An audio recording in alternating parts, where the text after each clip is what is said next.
Namaskritya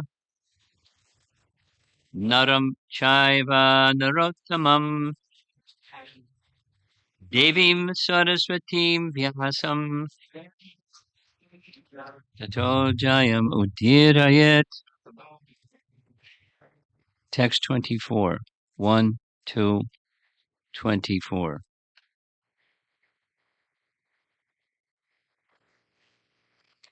Partiva Daruno Domas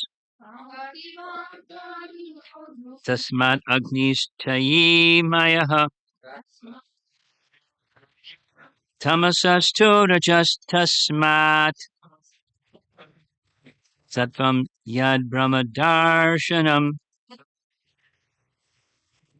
Partiva Daruno Domas Tasmat Agnistrayi Mayaha Tamasastu Rajas Tasmat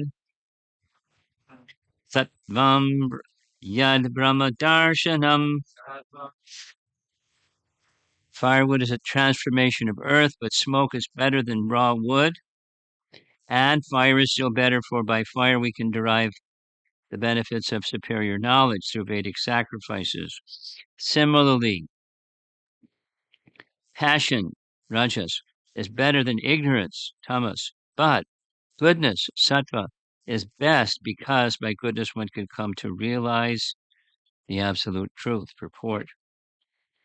As explained above, one can get release from the conditioned life of material existence by devotional service to the personality of Godhead. It is further comprehended herein that one has to rise to the platform of the mode of goodness, sattva, so that one can be eligible for devotional service of the Lord. But if there are impediments on the progressive path, anyone, even from the platform of tamas, can gradually rise to the sattva platform by the expert direction of the spiritual master. Sincere candidates must therefore approach an expert spiritual master for such progressive march, and the bona fide expert spiritual master is competent to direct a disciple from any stage of life, tamas, rajas, or sattva. Paragraph. It is a mistake, therefore, to consider that worship of any quality or any form of the Supreme Personality Godhead is equally beneficial. Except Vishnu, all separated forms are manifested under the conditions of material energy, and therefore the forms of material energy cannot help anyone to rise to the platform of sattva, which alone can liberate a person from material bondage. Paragraph. The uncivilized state of life, or the life of the lower animals, is controlled by the mode of tamas. The civilized life of man, with a passion for various top types of material benefits, is the stage of rajas. The rajas stage of life gives a slight clue to the realization of the absolute truth in the form of fine sentiments and philosophy, art and culture, with moral and ethical principles. But the mode of sattva is still a higher stage of material quality, which actually helps one in realizing the absolute truth. Conclusion. In other words, there is a qualitative difference between the different kinds of worshiping methods, as well as the respective results derived from the predominating deities, namely Brahma, Vishnu, and Hara.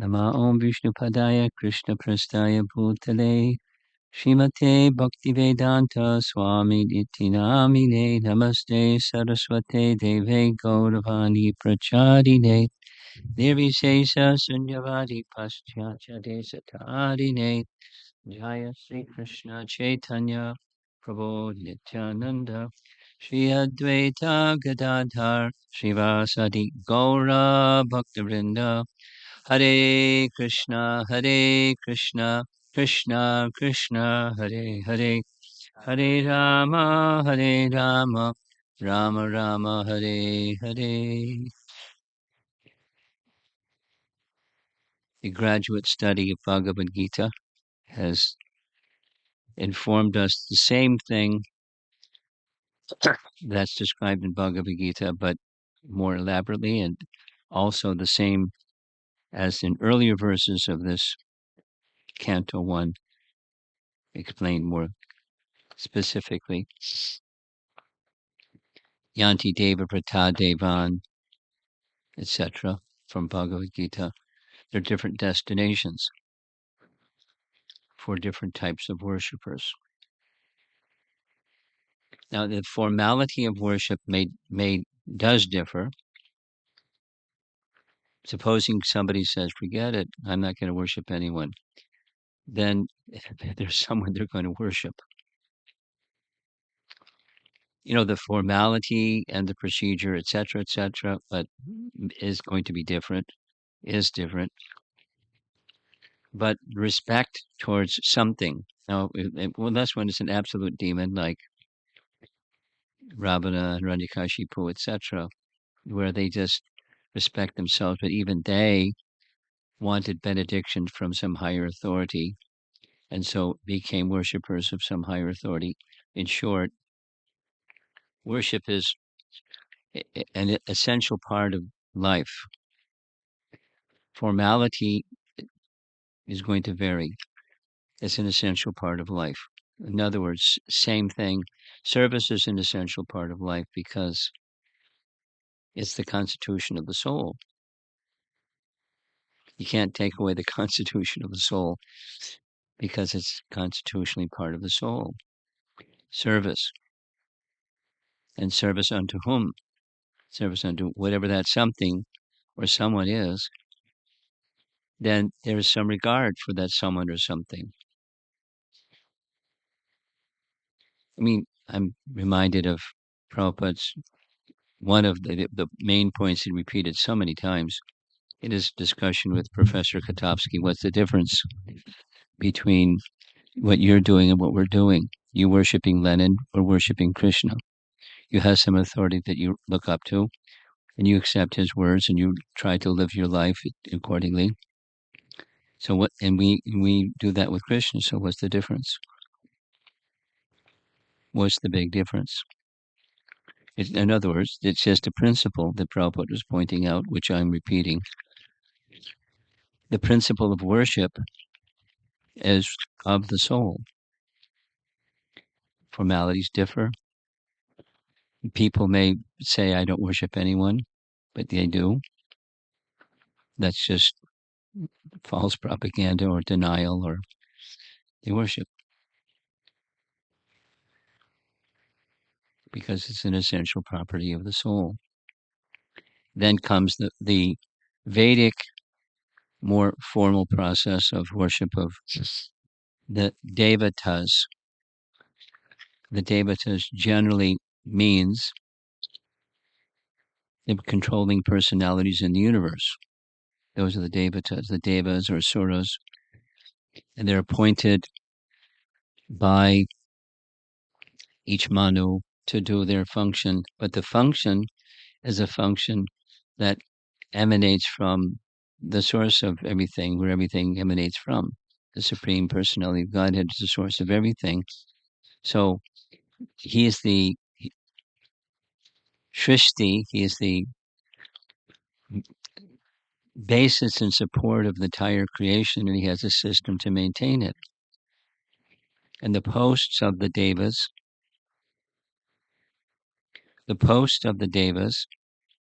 is occupied by somebody. I think there's somebody at the door. Yes? The post of the devas is occupied by somebody, appointed by somebody, but the power is not arbitrary. It's of the Supreme Personality of Godhead, and then there's someone that occupies the post. The Deva personality occupies the post, and there's worship of this Deva or that Devi in order to secure something, and that's a big part of the Vedas, karma kanda, rituals to do this to get that. And according to the intention of the worshipper, then the Brahmana knows the appropriate mantras and procedures and so forth in order to worship a particular deva in order to get a particular result that's desired by the worshipper. And that's the worship function of karma kanda. And there's a portion of the Vedas that gives all the mantras and tantras and mudras and thises and that's in order to carry out that function.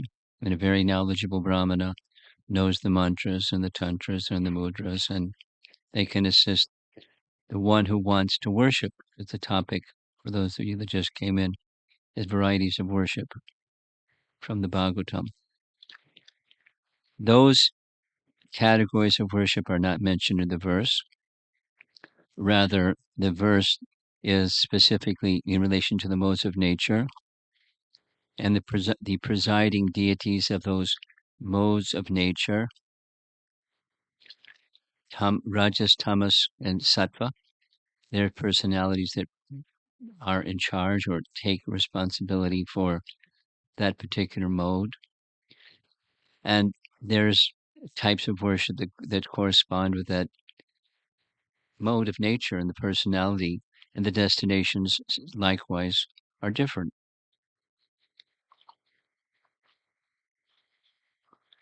The main point of the purport is it's by worship of Vishnu, which is a carryover from the previous verse where the ultimate benefit can be attained by worship of Vishnu. So the ultimate benefit is pure Krishna consciousness, but to access pure Krishna consciousness, the mode of goodness is essential. Now, supposing one's in a different mode of nature, then a different mode of nature worship. Behind that particular worship, there's the acceptance of, at least in the Vedic paradigm, acceptance of the Vedas. Although the mode of nature may be down here, or in between, or higher, the principle of accepting the authority of the Vedas to get what one wants in these lower modes is acceptance of the Vedas, which slowly, at least, regulates one and elevates one through the modes to the higher modes by design. One's necessities can be supplied by the desire tree of the Vedas. And by acceptance of the Vedas, one gradually approaches the mode of goodness, and then gradually, through the mode of goodness, transcendence. That's the idea of worship in different modes of nature. Now, there's transcendental worship that's beyond the modes. And largely, the people in this world are in the modes, and largely people in this world are not inclined to Vedic sacrifices. Some are, but most aren't. Percentage-wise, most aren't. And that's what to do. So the Bhagavatam is an overarching principle of the Bhagavatam is the acknowledgement that this is the age of Kali, and there's a need to bring people to the position where they don't have to suffer these birth, death, disease, and old age, and going through different modes of nature, lifetime after lifetime, endlessly after lifetime. To end that cycle, there's the Srimad Bhagavatam, because people in this age, as we heard previously in this second chapter, they're lazy, misguided, and always disturbed. So they're not going to be able to focus on, even get a clue of what the higher purpose of life is. So the Bhagavatam is such a literature that by hearing it, even if one doesn't understand it, by hearing it, punya shravana kirtana.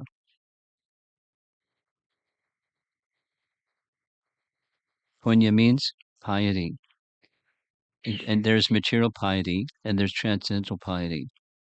And transcendental piety is accrued for one who hears, even if one doesn't understand. Srinvatasva Katha Krishna Punya Shravana Kirtana Hridyantaksto Bhadrani Vidhunoti Surit Satam.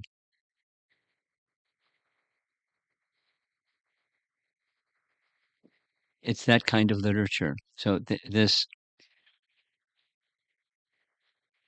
chapter 2, speaking in broad terms, is a description of that bhakti process that's introduced by Srimad Bhagavatam that helps living entities that are most unqualified in various ways to become transcendentally qualified. So who's eligible for hearing Srimad Bhagavatam? Anybody? What if they're in the lower modes of nature? Here, if they're in the lower modes of nature and they hear, they're not going to understand, that's okay. Just this morning, hearing Prabhupada speaking in Geneva, Switzerland, in 1974 on this topic, and even if people don't understand, he said there's people in this room right now that they don't understand English. That's okay.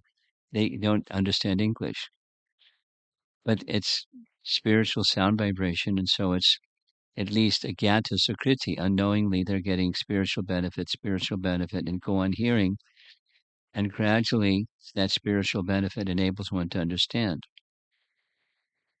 At least in principle, it's just that kind of sound vibration. That's the emphasis. And I wanted to go back and take a look at the two things. There's a metaphor of earth, wood, and fire. Earth is the source of the wood. Wood is but a transformation of earth. So in one sense, they're not different, but it's a different state. One is a dormant state, and you don't get fire from earth, but you can get fire from wood. When you get fire from wood, then by process of Vedic sacrifice, one can get knowledge. So fire is better than wood, which is better than earth, at least in terms of transcendental knowledge. If the goal is transcendental knowledge, you can get better benefit from fire and utilize the fire in Vedic sacrifice. Similarly, the mode of goodness is amongst the three modes is best. There's better. And so the second point I wanted to comment on was Prabhupada made a very interesting remark about rajas.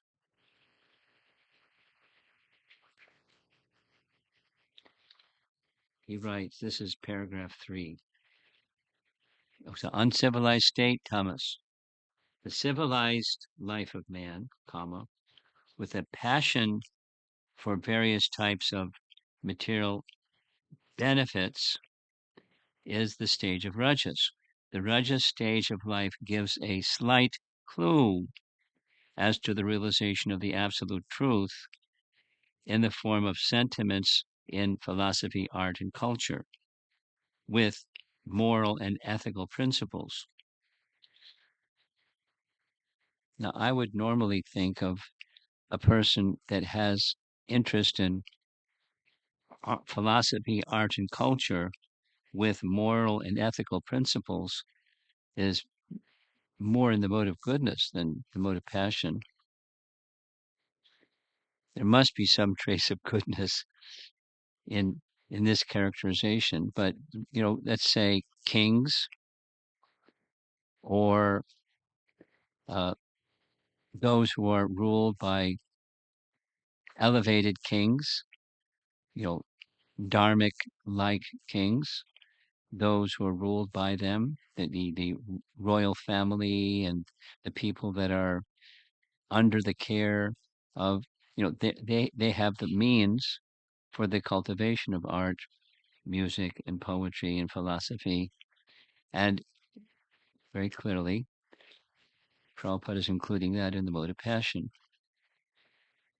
And and art, of course, there's certainly art and philosophy and culture that is degraded, like super degraded. But the mode of passion, at least in an elevated place of the mode of passion, so it's like there's three modes and then there's mixtures of the three modes. So I'm taking it that this mode of passion that he's speaking about here is mode of passion that's not just heavily passion, like rajas. There's tamas rajas, and sattva rajas.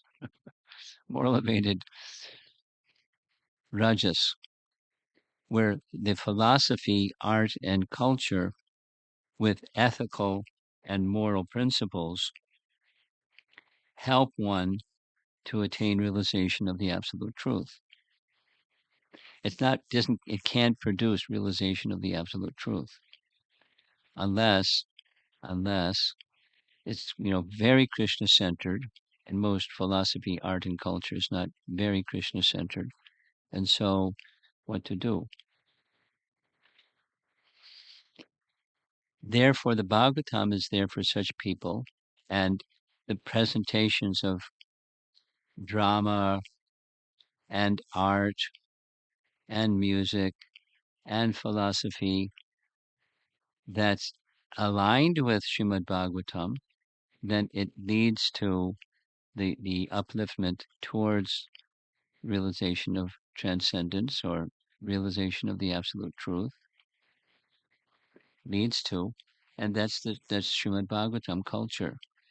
So Srimad Bhagavatam culture is Vishnu Aradhanam Sarvesham from the get-go. The personality of Godhead is at the center from the beginning, the middle, and the end, and throughout. So the final statement, I'll read it again. In other words, there is a qualitative difference between the different kinds of worshiping methods, as well as the respective results derived from the predominating deities, namely Brahma, Vishnu, and Hara.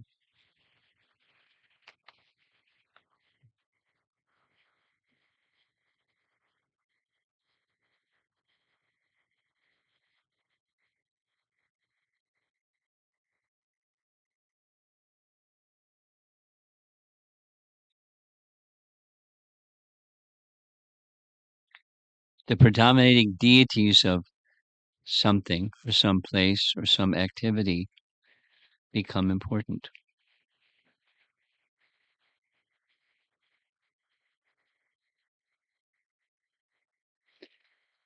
Just a detail. A question came in relation to the Putana Lila with the Chinese devotees, and somebody asked a question.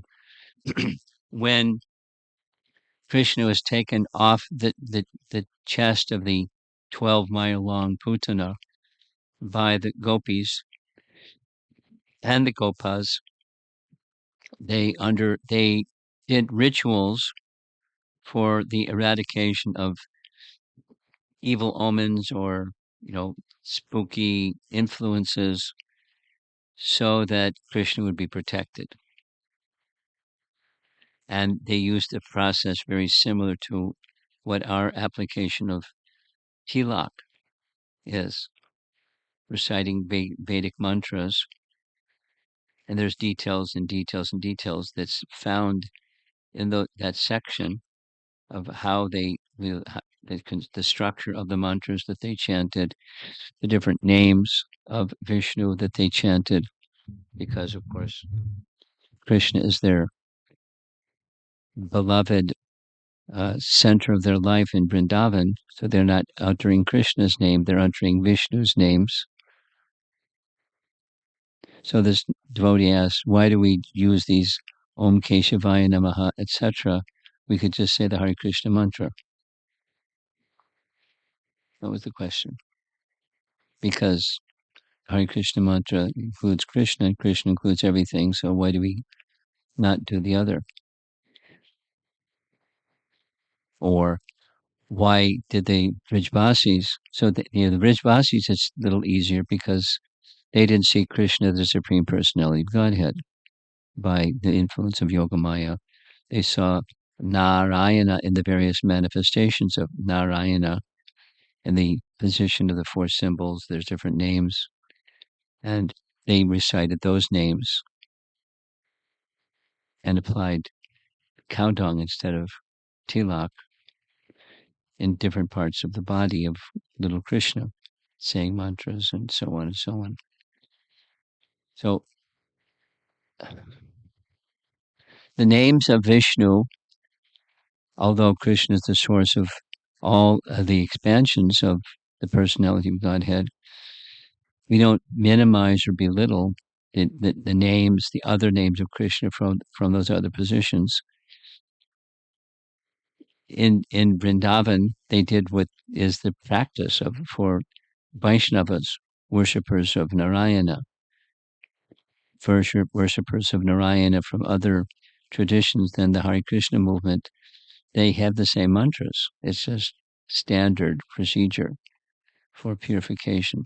The practice may be slightly different. The tilak markings may be slightly different, but the principle is emphasis upon the name and touching parts of the body where the Lord is the protector of that particular part of the body. And because the Lord by a specific name is the presiding deity of that particular part of the body, we recite those names. Now, I suppose this was part of my answer. We could, instead of saying those names, we could say the Hare Krishna mantra and accomplish the same thing.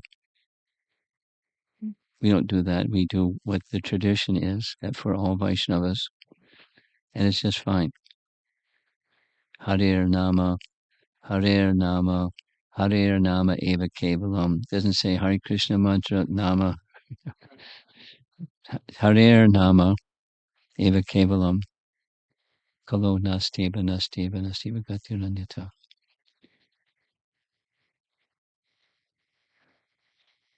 So let's see if there's some discussion.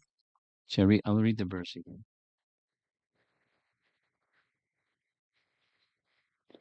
Firewood is a transformation of earth,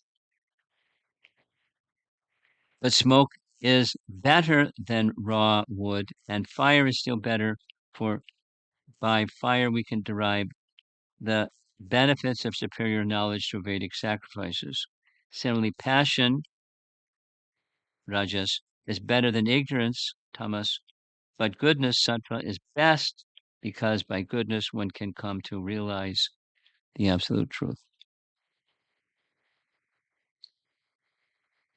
Discussion? Look at this.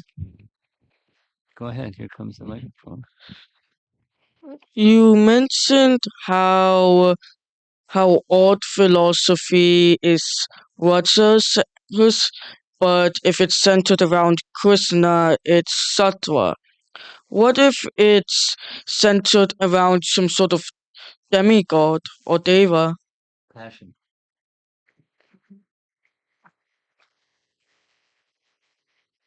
Behind you.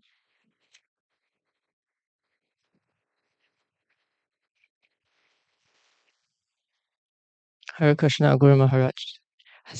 here there's a thank you so much.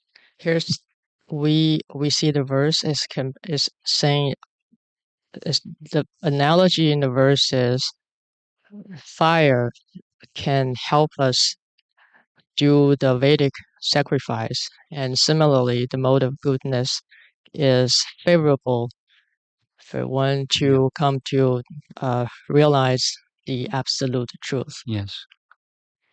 And on the other hand, we we also recognize that the bhakti is not um, the start of bhakti is not conditioned by one's material quality. Like Vishwanath Chakravarti Thakur famously put the word Yadurshaya somehow or other Yes. bhakti got Yes. started.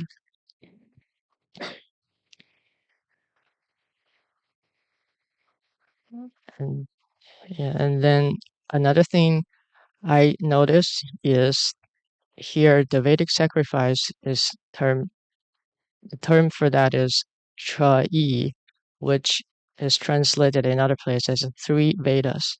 It only consists of three Vedas, not the four that usually we talk about when thinks about the Vedic Vedas.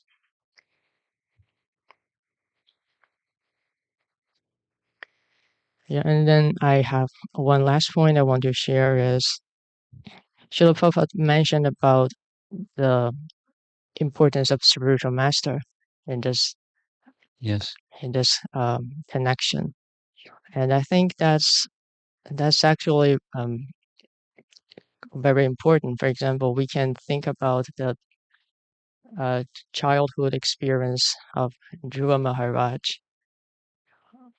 Originally, he is in a relatively lower mode, and he feel um, insulted by by the harsh word of his stepmother, and get into reactive mode, try to defend himself and try to seek his value and his respect from how the external world is seeing him.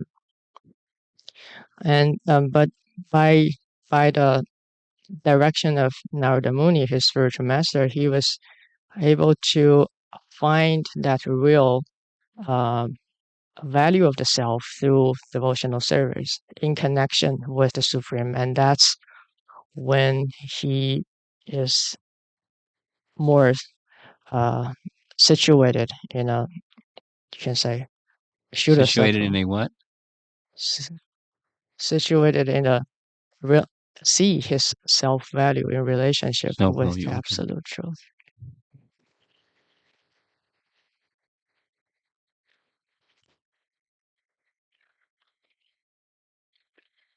So that's the third comment is in relation to the function of spiritual master.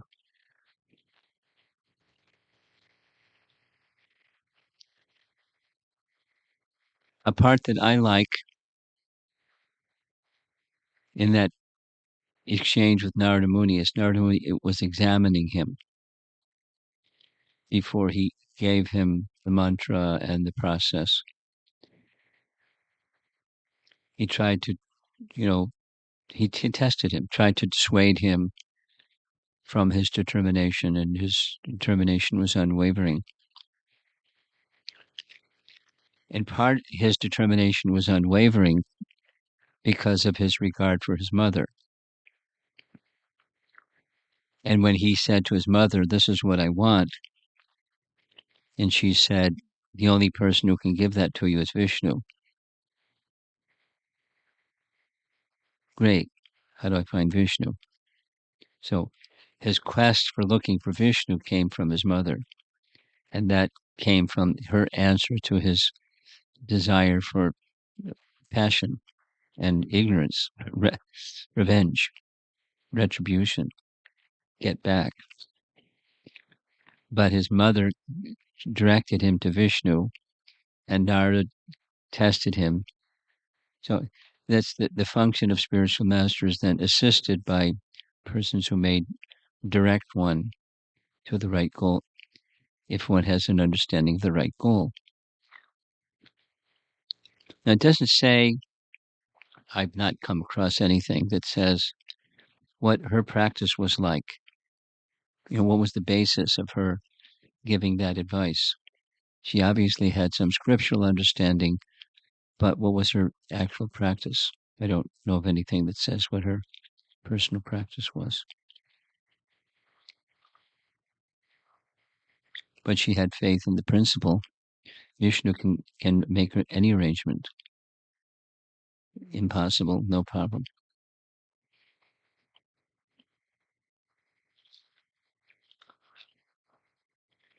Anything else? Maharaj, yesterday's class, last night's class, there is Krishna Murari Prabhu had a question. Yeah, I saw. Right? You want to answer? No.